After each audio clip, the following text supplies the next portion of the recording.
আপনি কোনো ডিভোর্সি বা উইডো নারীকে বিয়ে করতে চান, অবশ্যই আখিরাতে আপনার জন্য 3টি পুরস্কার অপেক্ষা করছে। কারণ সেসব ডিভোর্সি বা উইডো নারীকে অনেক সময় সমাজ তুচ্ছতাচ্ছিল্য হেয়জ্ঞান করে, বিনা কারণে বিনা অপরাধের কাঠগড়াতে দাঁড় করায়।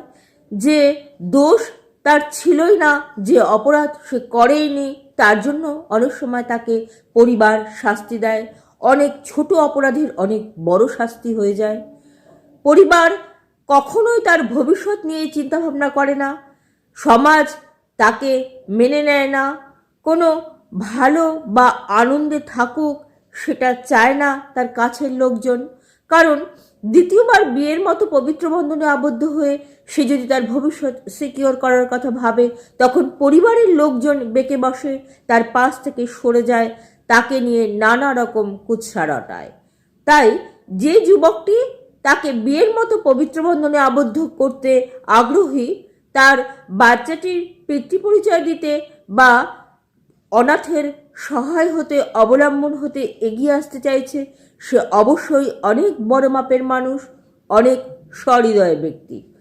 তার অনেক স্যালুট পাওনা, সে অবশ্যই ধন্য। আখিরাতে 3টি পুরস্কার সে অবশ্যই পাবে।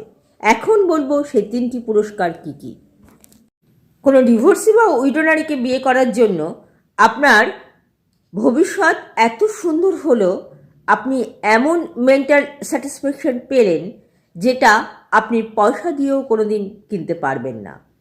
আপনি আপনার এমন সুখ বা সমৃদ্ধি হলো আপনাদের, যেটা আপনি বা আপনারা কল্পনাও করতে পারেননি। আপনাদের জায়গা হয়তো হলো জান্নাতে, যেটা অনেক সময় অনেকের স্বপ্ন। এমন সুন্দর মৃত্যু হলো যেটা অনেকেরই হয় না, অনেকেরই কষ্ট পেতে হয় শেষ সময়, শেষ মুহূর্তে, যেটা আপনাদের হলো না, কে বলতে পারে।